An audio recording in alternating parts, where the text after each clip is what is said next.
He told everyone she was dead, but I discovered a truth more horrifying than any nightmare could create. Good afternoon, my dears. I'm Zelda Harrington, 73 years old, and today I'm going to share with you a story that changed my life forever. Before I begin, if you're watching this video, please hit the like button and subscribe to the channel. It helps our community grow tremendously. And tell me in the comments where you're watching from. I love knowing my stories reach so many different places. It was 1972, and I was just 20 years old. America was going through difficult times, but I was young and full of dreams. I worked as a nurse at Pinewood Memorial Hospital in a small town in Vermont. I wore that starched white uniform with the little cap that all nurses wore back then. My father had passed away recently, leaving only some debts and our modest house. My mother took in sewing work to supplement the little I earned at the hospital. It was on a rainy Tuesday that Thaddeus Mitchell walked into my life for the first time. He came to the hospital to visit a friend who had suffered a workplace accident. Tall, with graying hair at the temples, despite being only 30 years old, Thaddeus had a natural elegance that stood out among the simple men of our town. Everyone knew his story, the devoted widower who had lost his wife, Marigold, in a tragic car accident 5 years earlier. That day, he asked me for directions to his friend's room, and when he looked at me, I noticed something in his eyes. It wasn't just interest or admiration. It was as if he had found something he'd been searching for a long time. "You have kind eyes," he told me. "Rare these days." In the weeks that followed, Thaddeus appeared at the hospital even after his friend was discharged. He brought flowers, not for the patients, but for the reception desk, to brighten the environment, he said. But I knew it was a pretext to see me. A month later, he invited me for coffee after my shift. "You know, Zelda, since Marigold left us, I never thought I could feel again what I'm feeling," he confessed, as we sat in the only elegant cafe in town. "I'm afraid of these feelings, but I can't avoid them." Thaddeus owned a lumber mill that supplied major construction companies in Boston. He was respected in town, lived in a large house in the most affluent neighborhood, and drove a dark green Dodge Dart that made everyone turn their heads when it passed. For a simple girl like me, it seemed like a fairy tale. Our relationship progressed quickly. My mother warned me, "Be careful with widowers, Zelda. Some never really let their first wife go." But I was in love and wouldn't listen to advice. Thaddeus treated me like a princess. He took me to restaurants I could never afford to visit. He gave me French perfumes and talked about plans for the future. There was, however, one ritual that never changed. Every Saturday, precisely at 10 a.m., Thaddeus would go to the cemetery to bring red roses to Marigold's grave. "It's just respect," he explained. "I promised her I would never forget her." At first, I found it romantic. A man capable of honoring promises even after death. We married 6 months after meeting, in a simple ceremony at the local church. I moved into Thaddeus's large house with its heavy antique furniture, dark paintings, and an atmosphere that never seemed truly illuminated, even on the sunniest days. That's when I noticed the room. On the second floor, the last door in the hallway, there was a room that was always locked. When I asked about it, Thaddeus answered with practiced casualness, "It's just family mementos, old documents, nothing important, but I prefer to keep it locked so dust doesn't damage anything." I accepted the explanation. Who was I to question? I was living a life I never imagined possible. In the first few months, Thaddeus was the perfect husband, attentive, present, passionate. But his Saturday ritual never changed. Even on our first weekend as a married couple, at 10 a.m., there he was, leaving with his red roses. "Don't worry," I told myself. "With time, he'll move on. It's just gratitude." But time passed, and nothing changed. What began to intrigue me were the whispered comments that ceased when I entered a room. At church, at the market, even at the hospital where I continued working, I noticed pitying looks. Once, I clearly heard a woman tell her friend, Poor thing, she'll never take Marigold's place. He'll never love anyone like he loved that woman. Thaddeus spoke little about his first wife. I knew only that they had met when they were young, that she was from a traditional family from Boston, and that the accident happened when she was returning alone from visiting her parents. The car went off the road at a curve. There wasn't much left, he would say, always stopping the phrase at that point, as if the pain were unbearable even after so many years. On our first wedding anniversary, Thaddeus gave me a pearl necklace. Marigold loved pearls, he commented, and immediately apologized when he saw my expression. It was the first time I felt I was living in the shadow of a ghost. As the months passed, I began to notice other disturbing details. Thaddeus had frequent nightmares. He would wake up sweating, murmuring Marigold's name, sometimes begging for forgiveness. When I asked, he said he couldn't remember anything. There were also the phone calls. Once a month, always on the first Monday, Thaddeus would receive a call that he answered in his study behind closed doors.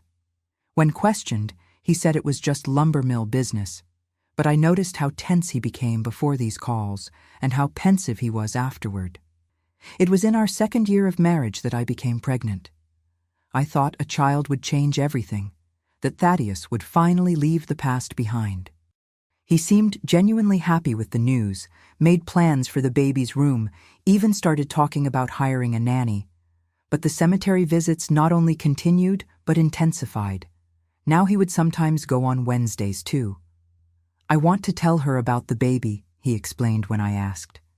Marigold always wanted to be a mother. It was during this time that I began having strange dreams. I would see a woman with long, dark hair with her back to me, whispering words I couldn't understand. She never showed her face, but I somehow knew it was Marigold. One day, while organizing Thaddeus's closet, I found a small wooden box hidden beneath his shirts. Inside was a woman's wedding ring with an inscription, Thaddeus and Marigold, eternally, 1962. I noticed there was no end date engraved, just a hyphen, as if the story continued. Thaddeus's behavior became more erratic as my pregnancy progressed. Sometimes I would catch him looking at my belly with an expression that wasn't joy, but something close to fear. On other occasions, he would lock himself in his study for hours, and I could hear him talking to himself. The neighbors, always willing to share gossip, began telling me stories about Marigold, that she was a beautiful woman, but nervous, that she had occasional crises, that Thaddeus had protected her from everything and everyone. A devoted man, like few others, they said. He took care of her until the end, even when it became difficult. What did "when it became difficult" mean? No one elaborated. They changed the subject when I asked. It was as if there was an unspoken agreement not to talk too much about Marigold around me. In my 7th month of pregnancy, I woke up in the middle of the night and Thaddeus wasn't in bed. I silently went downstairs and saw light under his study door. I didn't intend to spy, but I heard sobs. My husband was crying like a child, repeating Marigold's name like a litany. I returned to bed without making a sound, but I couldn't sleep. The next day, Thaddeus announced he would need to travel on business for 3 days. It's an important opportunity for the lumber mill. I can't refuse. It would be the first time I would be alone in that big, silent house since we got married. And that's when I made a decision that would change my life forever. I would discover what was in the locked room. As soon as Thaddeus left for his business trip that Friday, I felt the weight of silence fall over the house. During these 2 years of marriage, I had never been completely alone there. It was as if the walls kept secrets, as if the old portraits watched me, judging my presence in a place that never really seemed mine. I waited until nightfall. I remember it was raining heavily, one of those Vermont winter rains that seem endless. The tree branches scratched the windows like fingers trying to get in. With my 7 months of pregnancy, I slowly climbed the stairs, one hand on the railing, the other protecting my belly. The second-floor hallway seemed longer that night, the shadows denser, the air heavier. I stopped in front of the last door. How many times had I passed by there, imagining what might be stored on the other side? Thaddeus always carried the key with him, but I knew that somewhere there would be a copy. After all, old houses like that always had spare key sets. I spent the afternoon discreetly searching through kitchen drawers, the dining room sideboard, even the pockets of his coats in the closet. It was in the drawer of his bedside table that I found a small leather case. Inside were several old keys, some already rusted by time. I took the whole set and returned to the hallway. The third key I tried fit perfectly in the lock. I turned it slowly, feeling each movement of the internal mechanism. When I heard the click of the door unlocking, my heart raced. For a moment, I hesitated. There was something forbidden, something intimate about that act. I was invading not just a room, but Thaddeus's past, a past he had chosen to keep locked away from me. I pushed the door slowly, and the smell was the first thing I noticed. An odor of dried flowers, old perfume, and something more medicinal. I turned on the light and had to hold on to the doorknob to keep from falling. It wasn't a storage room for family mementos. It was a woman's bedroom preserved like a macabre museum. A perfectly made double bed with a white lace bedspread. A dressing table with perfume bottles, hairbrushes with dark strands still caught in them, jars of cream and makeup arranged as if their owner had just used them. On the walls, framed photographs of a younger Thaddeus alongside a woman of disturbing beauty, black hair down to her waist, large dark eyes, an enigmatic smile. Marigold. I finally saw the face that haunted my dreams. I opened the wardrobe and found dresses hanging in order of color, all in the style of the 1960s, all looking new. Shoes lined up underneath, purses, hats, gloves. It was as if she could return at any moment to get dressed. On the bedside table, a book with a bookmark still on page 47, Wuthering Heights by Emily Bronte. Next to it, a half-full glass of water. My God, was it possible that Thaddeus had kept even a glass of water all these years? That's when I noticed the desk in the corner of the room. On it was a brown leather-bound journal. My hands trembled as I opened it. The first pages contained the elegant handwriting of a woman, entries dated 1961 and 1962, talking about the beginning of her relationship with Thaddeus, their marriage, plans for the future. There was happiness in those lines, but also something disturbing. References to bad days, darkness, and storms in the head. Starting in 1963, the handwriting changed. These were no longer Marigold's notes, but Thaddeus's. He had continued her diary as a one-sided conversation with his absent wife. The first entries spoke of longing, of pain from the loss. Then something strange began to emerge. Visited her today. The doctors say there's no improvement.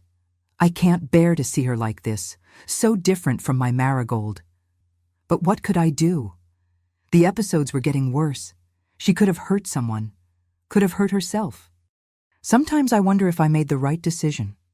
But then I remember the fire, how I found her with the matches still in her hand, looking at the burning curtains as if they were the most beautiful thing in the world. I sat on the bed, unable to process what I was reading. The next entry was even more disturbing. Dr. Mendoza suggested more intensive treatments, electroshock, he calls it. He says it has good results in cases like hers, but how can I authorize something like that?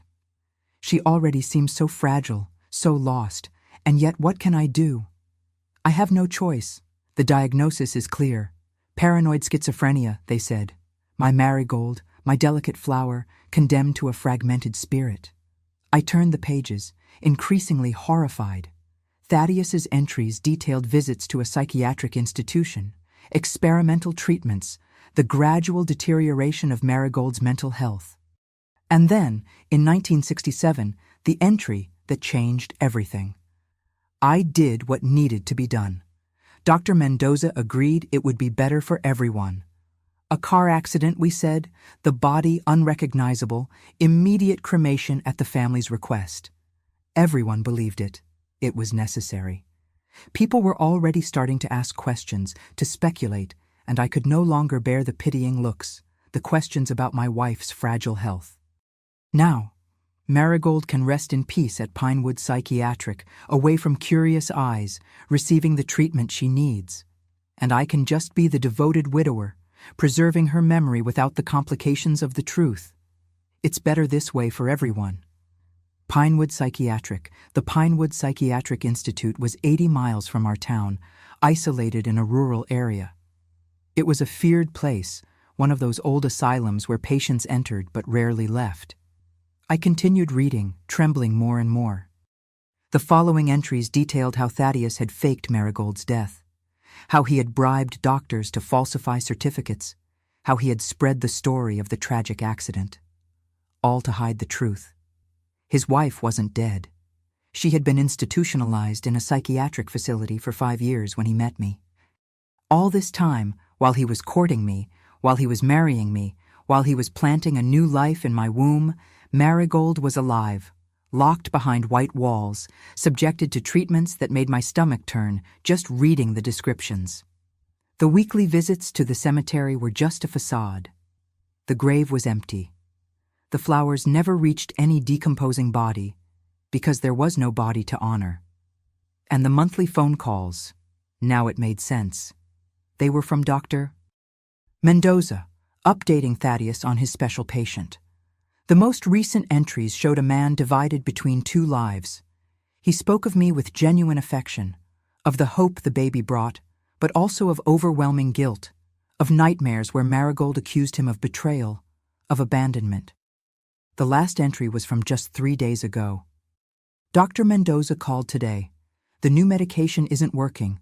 Marigold had another violent episode. She attacked a nurse. They had to sedate her again. 15 years in that place, and no real improvement. Sometimes I think about telling Zelda the truth. She has a good heart. Maybe she would understand. But how to explain such a lie? How to justify that I married her while my wife still lives? It's too late for truths. I will continue as always. I will visit the empty grave on Saturday. I will bring the red roses that Marigold loved so much, and then I will go to Pinewood to see her, even though she hasn't recognized me for years. It is my burden to carry my cross. I promised in sickness and in health, and I will fulfill it until the end, even if it means living this endless lie. I closed the diary and looked around the room once more. It wasn't a sanctuary of memories. It was a museum of lies, each preserved object, each smiling photograph, all part of an elaborate farce. I slid my hand over the lace bedspread, feeling the texture under my fingers. I opened the dresser drawers, finding delicate lingerie, love letters yellowed with time, jewelry boxes containing pearls, earrings, brooches, a woman's entire life frozen in time. I sat at the dressing table and looked at my reflection in the oval mirror. For a moment, I had the strange sensation that it wasn't my face I was seeing, but hers. I picked up one of the brushes, observing the long black strands still caught between the bristles. Hair from a woman everyone believed to be dead. Hair from a woman who at that very moment was breathing, existing, suffering. At the bottom of the desk drawer, I found more documents. The falsified death certificate, receipts for monthly payments to Pinewood Institute, always in cash, always substantial amounts, and a thin folder containing medical diagnoses, prescriptions, incident reports. The most recent folder contained a photograph. I barely recognized the woman from the other photos in the room. This Marigold was too thin, her face hollow, her eyes dull, her once luxuriant hair now thin and lifeless. The date in the corner of the photo, January 1972, just 2 months before I met Thaddeus. I carefully put everything back in its place. I locked the door as I left.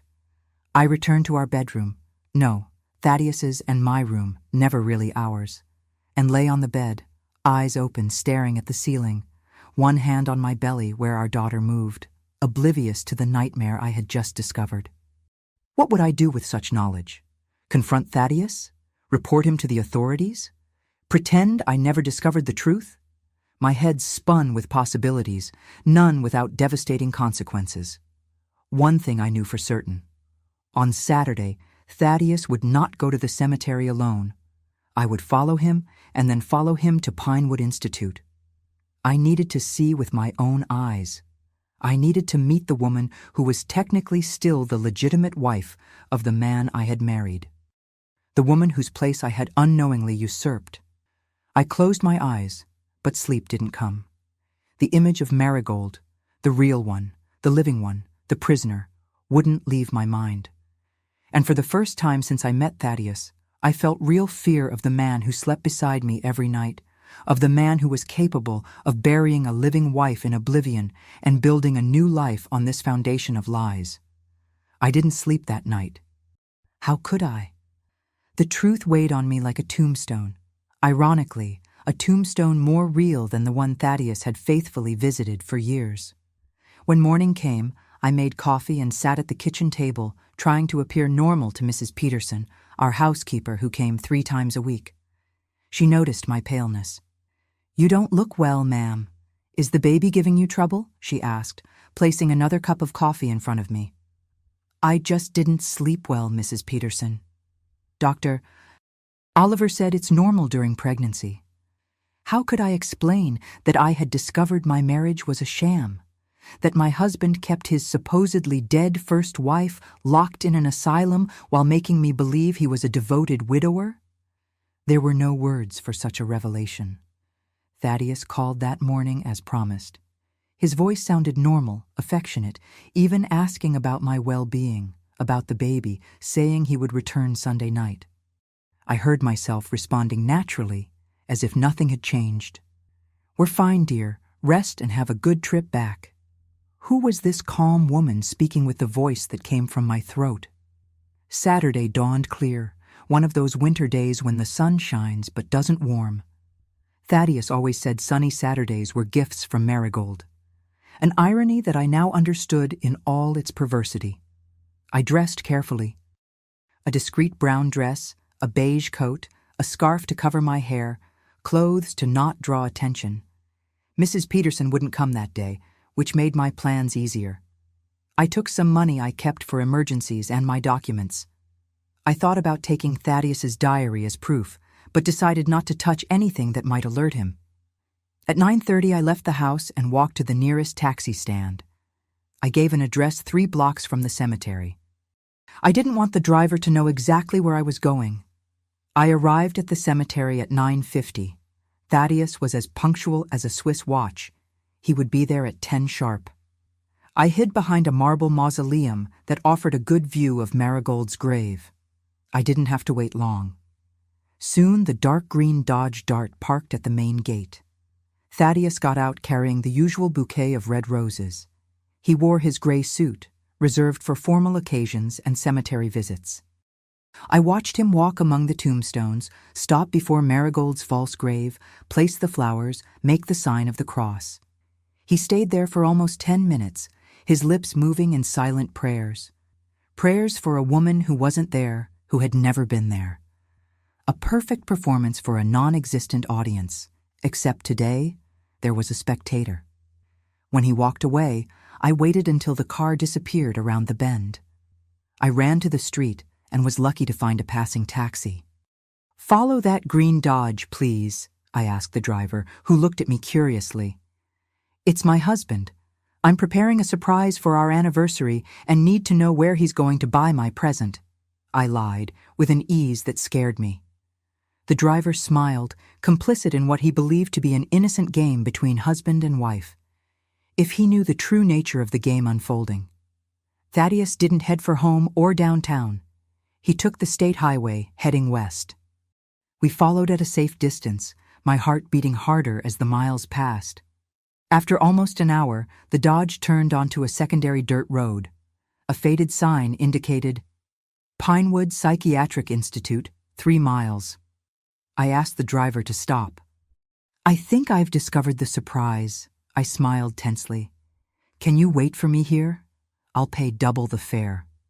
He agreed, turning on the radio and leaning back in his seat. I got out and followed the dirt road on foot, keeping to the edge where trees offered some protection from the road. The pregnancy made walking more difficult, but adrenaline propelled me forward. After about 15 minutes, I spotted the Institute's gates. It was a complex of old buildings, colonial in style, surrounded by high walls with barbed wire on top. It looked more like a prison than a hospital. I saw Thaddeus's car parked with a few other vehicles near the main entrance. How to enter without being seen? I circled the wall until I found a part less visible from the main buildings. There, the vegetation grew taller next to the wall. There was a tree whose branches extended inside the property. Under other circumstances, I would never have tried to climb a tree being 7 months pregnant. But nothing about this situation was normal.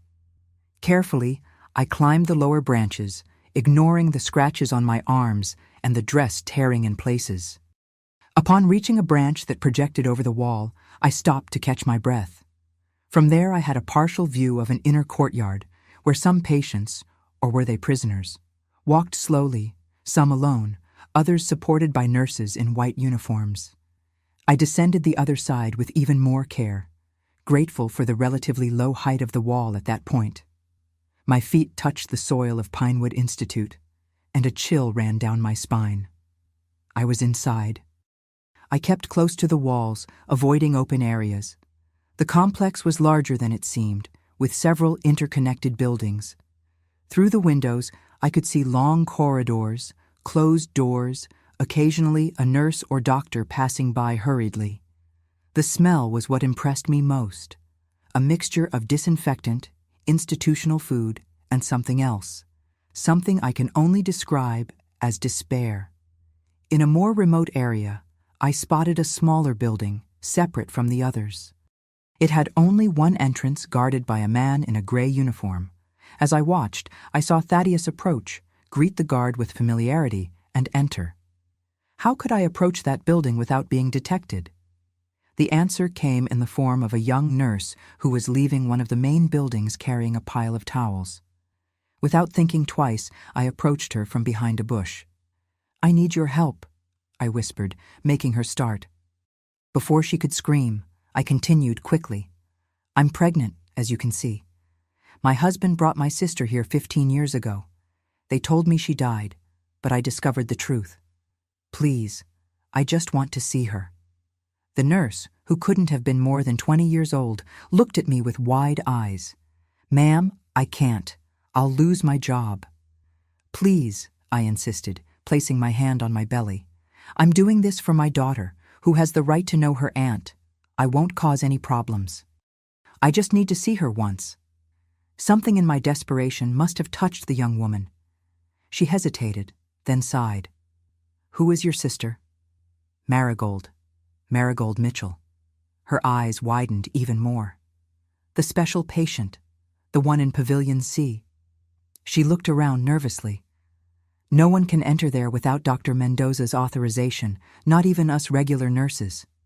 "Please," I repeated, "I just need to see her for a moment." After a long hesitation, the nurse nodded. "Come with me, but if we're caught, I'll deny I helped you." She led me along a path between bushes to the back of Pavilion C. There was a service door used for supply deliveries. "I can only let you in. I can't accompany you. Mr. Mitchell usually stays for an hour." "You have until then." With trembling hands, she unlocked the door. "Third room on the right in the hallway. There's a small window in the door. You can look through there, but do not enter the room for God's sake." I thanked her and entered. The hallway was poorly lit, with yellowish lamps that occasionally flickered. The smell of medications was stronger here, mixed with something I recognized from my days at the hospital. The odor of human bodies kept in confinement for a long time. I walked silently to the third room. The small window in the door was covered from the inside with a thin fabric, but I could distinguish shapes through it. I brought my eye to the opening. What I saw will be forever etched in my memory. The room was small, with padded walls. A narrow bed was fixed to the floor, and on it, sitting with her back against the wall, was a woman. She was no longer the beauty from the photographs. Her body was skeletal, her once luxuriant hair cut irregularly very short. She wore a hospital gown faded from countless washings. But what impressed me most were her eyes. large, dark, completely empty of expression. She stared fixedly ahead, without blinking, without reacting to Thaddeus's presence, who was sitting in a chair by the bed. He held her hand, speaking softly. I couldn't hear the words, but his face showed a mixture of pain, guilt, and love. Yes, even after all these years, even after all the suffering he had caused, there was love in that look. Suddenly, Marigold turned her head. For a terrible moment, I thought she had seen me, but no. She had just changed position, still showing no recognition of Thaddeus's presence. He continued talking, now caressing her hair. At one point, he took something small from his pocket. It seemed to be a lipstick. Carefully, he applied it to her dry lips. The gesture broke me inside. It was so intimate, so loaded with shared history. There was a man who kept his wife prisoner, who had declared her dead to the world, who had built a new life on lies, and yet still loved her in his own distorted way. As I watched, Marigold had a sudden change. Her body stiffened, her eyes widened, and she began to tremble. Thaddeus quickly pressed a button on the wall. Seconds later, 2 burly orderlies rushed in. One held Marigold, while the other administered an injection into her arm.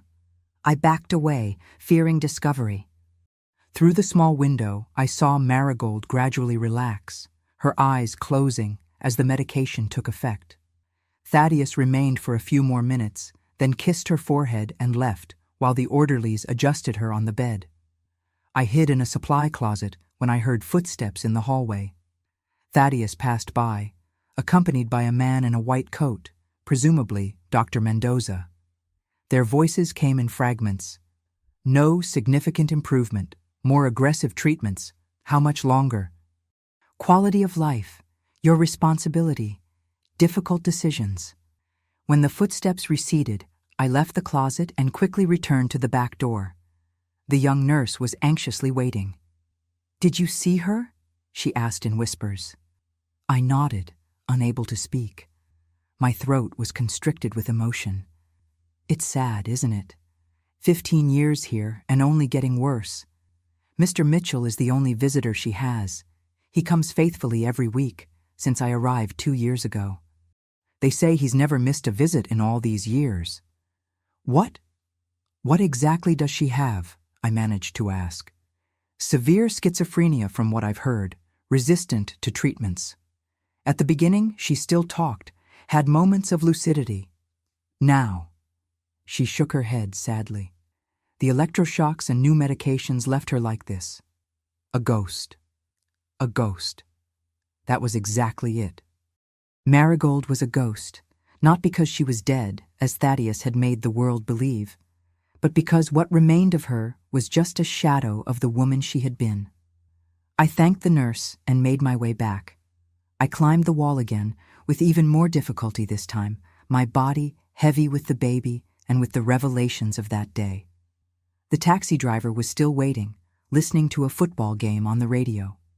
"Found what you were looking for, ma'am?" he asked casually as I got into the car.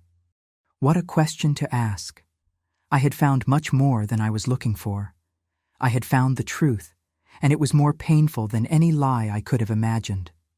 "Yes," I replied simply. "Take me back to town, please." During the entire journey, I remained silent, looking out the window without really seeing the landscape. My mind was occupied with what I had witnessed, with impossible decisions, with the weight of knowledge. Thaddeus hadn't killed Marigold. In some ways, what he had done was worse. He had kept her in limbo, preserved like a relic, visited as a sacred obligation while building a parallel life with me, with our baby on the way. It was monstrous, and at the same time, there was something deeply tragic in it all. When the taxi dropped me off near our house, no, Thaddeus's house, never really mine, I had already made my decision. I couldn't continue living that lie. I couldn't pretend I didn't know. I couldn't allow my daughter to be born and grow up on a foundation of falsehoods. I entered the house, went directly to our bedroom, and began packing a suitcase with my essential things: clothes, documents, what little money I had. I could go to my mother's house temporarily while deciding the next steps. But then, looking at the bed I shared with Thaddeus, at the furniture we had chosen together, at the crib already assembled in the room next door waiting for our daughter, something inside me changed. A cold anger began to replace the initial shock. Why should I be the one to leave? Why should I give up everything when I was the victim in this whole story? Thaddeus was the liar, the manipulator. It was he who should face the consequences of his actions. I put the suitcase at the bottom of the closet and sat on the edge of the bed. I would wait for him, confront the truth face to face, and then I would do what needed to be done. Thaddeus arrived Sunday night, as promised. I heard the Dodge Dart engine turning off in the garage, the familiar footsteps in the entrance hall, the tinkling of keys being placed on the small hallway table.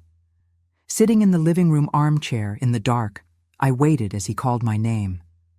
"Zelda, I'm home, dear." "Where are you?" I turned on the lamp beside me. The dim light illuminated my face, leaving the rest of the room in shadows. Thaddeus stopped at the door, surprised to find me like this, sitting in the dark. "What's wrong? Are you feeling well?" There was genuine concern in his voice. How did he manage it? How could he sound so sincere while living such an elaborate lie? "The grave is empty, Thaddeus." 5 words, 5 simple words that changed everything. I saw the blood drain from his face, his eyes widen in shock, then narrow in understanding. I didn't need to say anything else. He knew exactly what I meant. "Zelda, I can explain." His voice trembled slightly, his hands moving in nervous gestures. "Explain what? That your wife isn't dead? That you've kept her locked in an asylum for 15 years? That our entire life together is built on a lie?" He closed his eyes briefly, as if absorbing a physical blow. When he reopened them, there was a mixture of resignation and relief in his gaze, the relief of someone who has carried a heavy secret for so long and is finally discovered. "How? How did you find out?" he asked, collapsing onto the sofa in front of my armchair. "The locked room, your diary. And yesterday I followed you to the institute." Thaddeus covered his face with his hands. We sat in silence for a long minute. When he finally spoke, his voice sounded tired, defeated. "You don't understand, Zelda. No one understands. Marigold she was everything to me. We met so young. We had so many dreams. But then it started. First, it was small things. She would forget where she left objects. She had abrupt mood changes. I thought it was just nervousness. Her father was strict, demanding. She always wanted to please him. He stood up, walked to the bar, and poured himself a whiskey. He didn't offer me one. He knew I didn't drink, especially during pregnancy. Small details of intimacy that made everything even more painful. The episodes got worse. She began having delusions. She thought people were persecuting her, that they wanted to take her away from me. There were days when she didn't recognize me, called me by other names. We consulted doctors in Boston, then in New York. They all said the same thing, schizophrenia. There was no cure, only management of symptoms. He took a long sip of his drink, his hands still trembling slightly. We tried all available treatments, experimental medications, therapies, even treatments abroad. Nothing worked for long, and then came the fire. I already knew this part from the diary, but I let him continue. I needed to hear it from him in his own words. It was our wedding anniversary, 7 years. I prepared a special dinner, bought a gift. She seemed well that week. The new medicines were working. But when I got home, his voice faltered. She had set our bedroom on fire. She was sitting on the bed, watching the flames consume the curtains, the carpet. She was smiling like a child watching fireworks. If I had arrived 10 minutes later, he drank the rest of the whiskey in one gulp.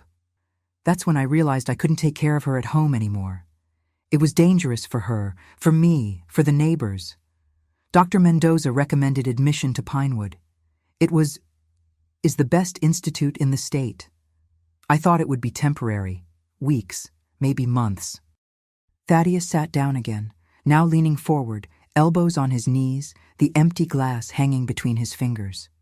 But the months turned into years. She wasn't getting better. The new treatments left her doped, absent. When we reduced the doses, the violent episodes returned. People in town started asking, whispering, "Where is Marigold? Why do we never see her? What is Thaddeus hiding?" He raised his eyes to me, silently begging for understanding. It was Dr. Mendoza who suggested it. He said it would be easier for everyone if Marigold simply disappeared. Officially, I mean. An accident, a tragic death. He had contacts, could arrange the necessary documents. I would become the respectable widower, no longer the husband of the crazy woman. And Marigold could receive treatment in peace, without social pressure, without looks of pity or fear. "So you killed her," I said, my voice strangely calm. "Not physically, but socially. You erased her from the world." "I protected her." His voice rose for the first time. "You don't know what it was like, Zelda. The looks, the whispers when we passed, how people moved away from her at social gatherings, fearing an episode. How our house became a prison because she could no longer go out without supervision." "And now her prison is real," I retorted. 15 years locked in that horrible place, Thaddeus. 15 years. "And you? You moved on, met me, married me, got me pregnant, all while she withered between four walls." "I never abandoned her," he said, his voice now almost a whisper. "Not a single Saturday, not a week without visiting her, talking to her, even though she hasn't recognized me for years." "And the grave? The cemetery visits?" "Appearances," he admitted, lowering his gaze. "So no one would suspect, to keep the story alive. And also a form of mourning, because the Marigold I knew and loved really did die, Zelda. What remains at the Institute is just a shadow." We fell silent again. Outside, the wind began to blow harder, announcing a storm. It seemed appropriate. "What do you intend to do now?" he finally asked. It was the question I had been asking myself since I discovered the truth. What to do with such knowledge? What to do with the shattered remains of what I believed was my life? "I'm going to report you, Thaddeus, to the police, to the medical authorities.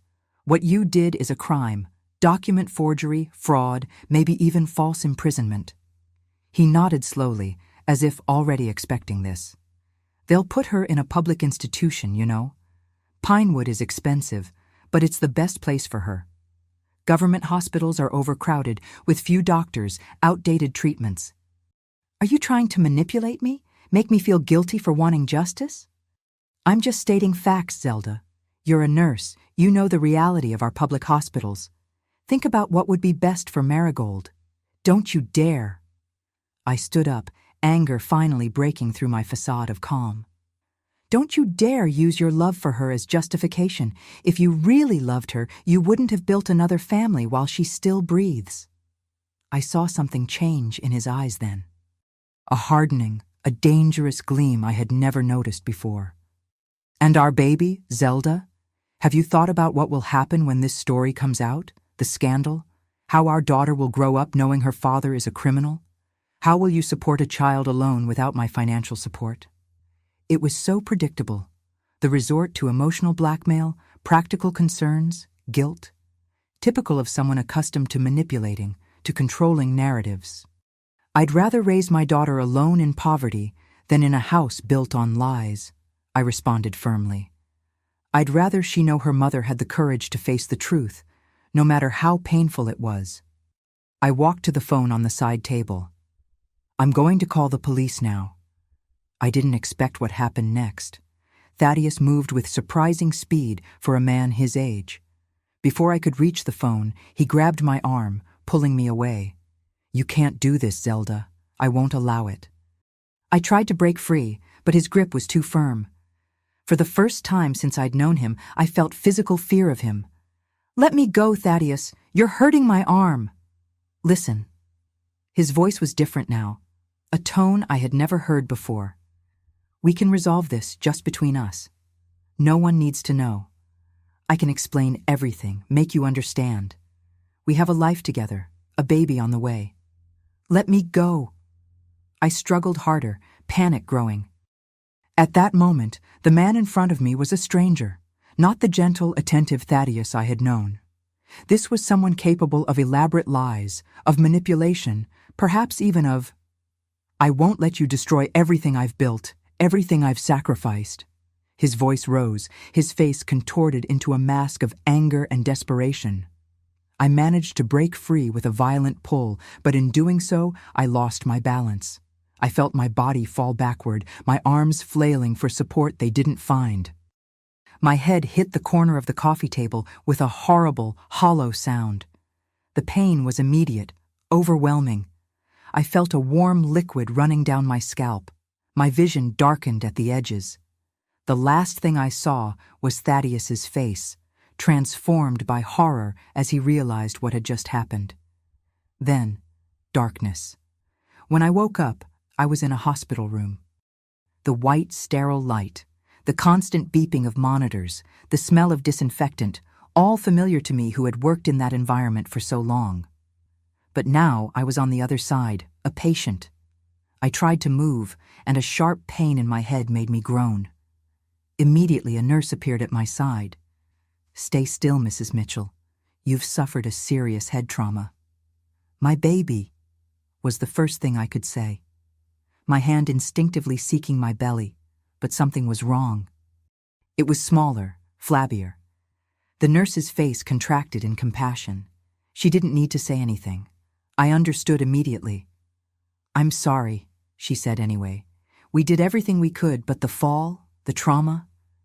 I closed my eyes, tears silently flowing. My daughter, my little one who would never get to know the world, another victim of Thaddeus's lies. "Where is my husband?" I asked, my voice hoarse. The nurse hesitated. "Mr. Mitchell is at the police station, ma'am. He's been detained." Detained? Then someone else knew. Someone besides me knew the truth. "It was he himself who called the ambulance," continued the nurse.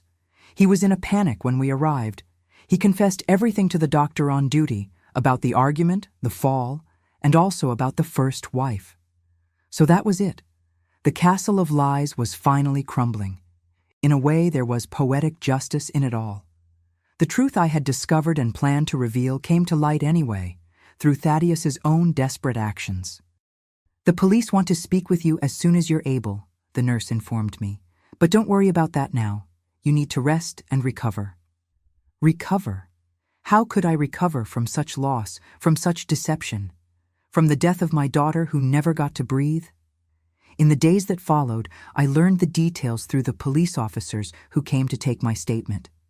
Thaddeus had confessed everything: Marigold's fake death, the forged documents, the agreement with Dr. Mendoza, and also how he had tried to prevent me from reporting him, how he had lost control, how my fall had been accidental, but a direct result of his actions. Dr. Mendoza had also been arrested. Pinewood Institute underwent a complete investigation, revealing deplorable conditions and questionable treatments in several wards. Marigold, along with other patients, was transferred to a university hospital in Boston, where she would receive more humane and appropriate treatment. As for me, after 2 weeks in the hospital, I received a physical discharge, but not an emotional one. I returned to my mother's house, carrying not only the scar on my head, but much deeper wounds in my soul. The case made the newspapers, of course. "Businessman keeps dead wife in asylum for 15 years, the headline said. The whole town talked about it. I, who had once been envied for having won the coveted widower, was now the object of pity and malicious gossip. She didn't know. How didn't she notice? There must have been signs. Thaddeus's trial took place 6 months later. The courtroom was packed every day, not just with journalists and curious onlookers, but with people who knew our story, who had believed in the devoted widower's farce as much as I had. I saw familiar faces in the rows, Neighbors, colleagues from the hospital, even Mrs. Peterson, our former housekeeper, who cried silently in a corner. I sat in the front row beside my mother. I had lost so much weight that my old dresses seemed to belong to another woman. In a way, it was true. The confident, love-struck Zelda had died along with my daughter on that fateful night. Thaddeus seemed equally transformed. The elegant, controlled man I knew was now haggard, with deep circles under his eyes and hair that had turned almost completely white in the few months of preventive detention. Our gazes met only once during the entire process. I saw in him a mixture of remorse, shame, and something else. Relief. The relief of someone who can finally stop pretending. 15 years of deliberate fraud, thundered the prosecutor in his final accusation. 15 years keeping a vulnerable woman isolated from society under false pretenses. And when the truth threatened to come out, the defendant reacted with violence, causing not only serious injuries to his second wife, but also the death of the baby she was carrying. Thaddeus's lawyer tried to build a defense based on my ex-husband's dedication. My client never abandoned his first wife. He faithfully visited her for 15 years, ensuring she received the best available treatment. His actions, though technically illegal, were motivated by genuine love and concern. Love. How that word could be distorted, stretched until it completely lost its original meaning. What kind of love locks a person away from the world, denies their existence, builds a parallel life on their forced absence? Dr. Mendoza, in exchange for a reduced sentence, testified against Thaddeus, revealing sordid details of the agreement they had maintained for years. Mr. Mitchell paid 3 times the normal rate for Mrs. Marigold's hospitalization, he explained to the court. In return, we guaranteed absolute discretion and exclusive treatments. When conventional medications stopped working, we resorted to more intensive therapies.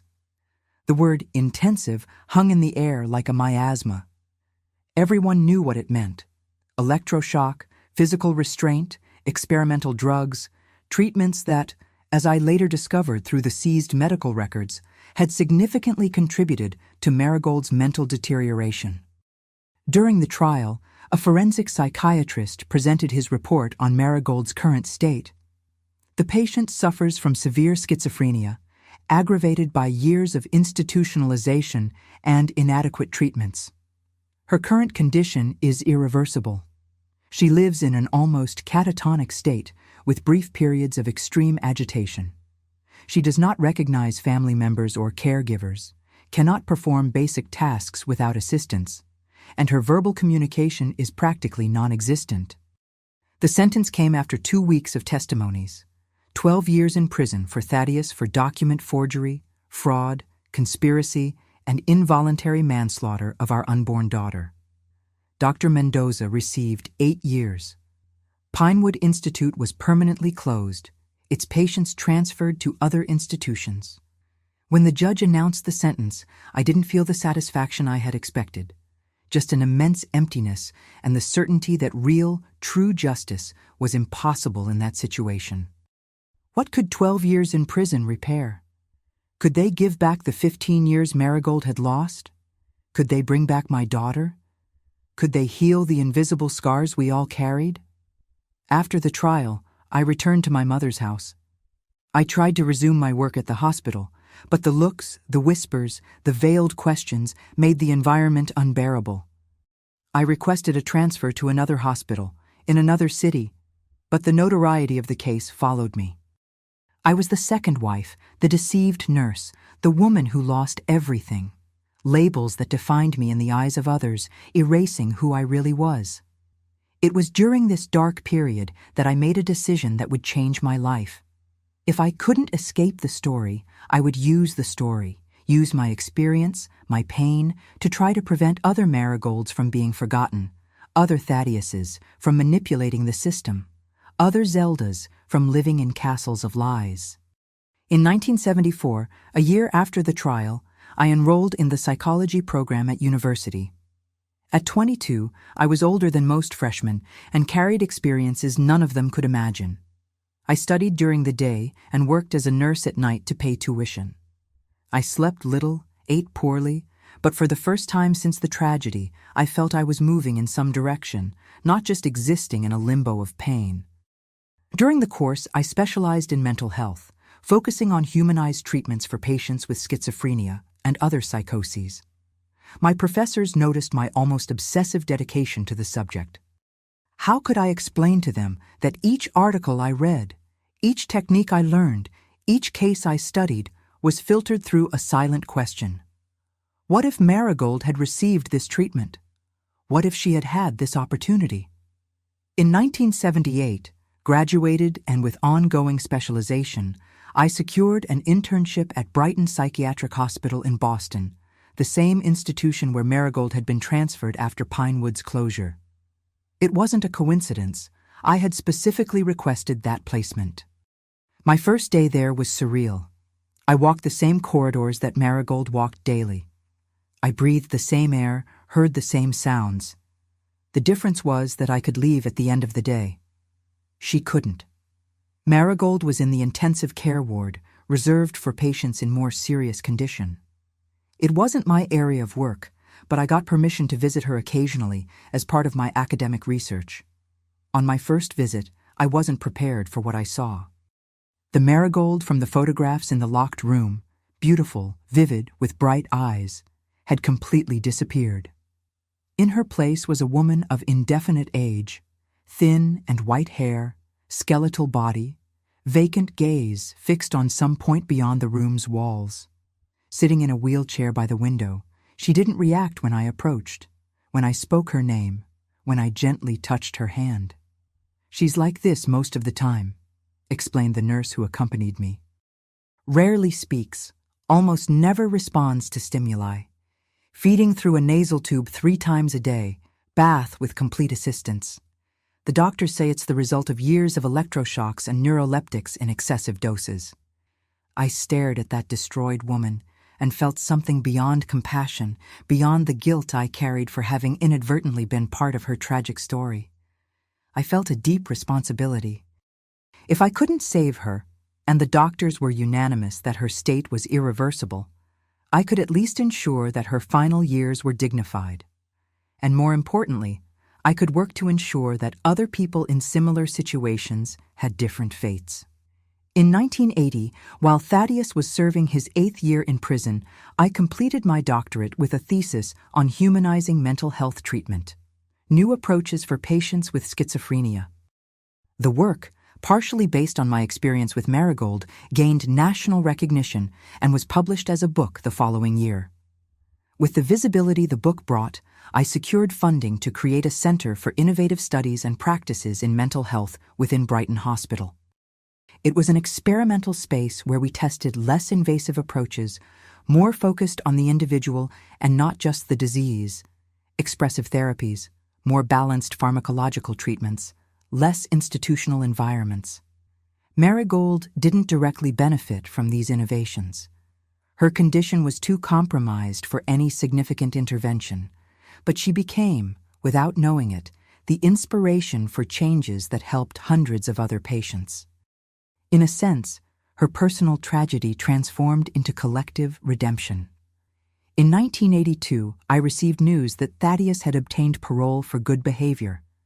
I didn't see him personally, but I learned through mutual acquaintances that he was unrecognizable, a prematurely aged man, a shadow of the respected businessman he had been. He moved to another state, started over as an employee in a small furniture company, living modestly and avoiding social contacts. We never met again. What could we say to each other after all? What words would be enough to bridge the abyss between us? I let him go, not out of forgiveness. I never could completely forgive him, but out of the necessity to move forward. Anger, I discovered, is too heavy a burden to carry for an entire lifetime. Marigold died in 1985 at the age of 45, a victim of pneumonia aggravated by her debilitated state. It was I who arranged her funeral, a real one this time, not the farce orchestrated by Thaddeus years before.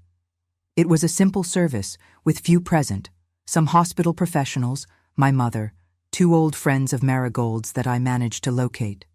Thaddeus didn't attend, although I made sure he was informed.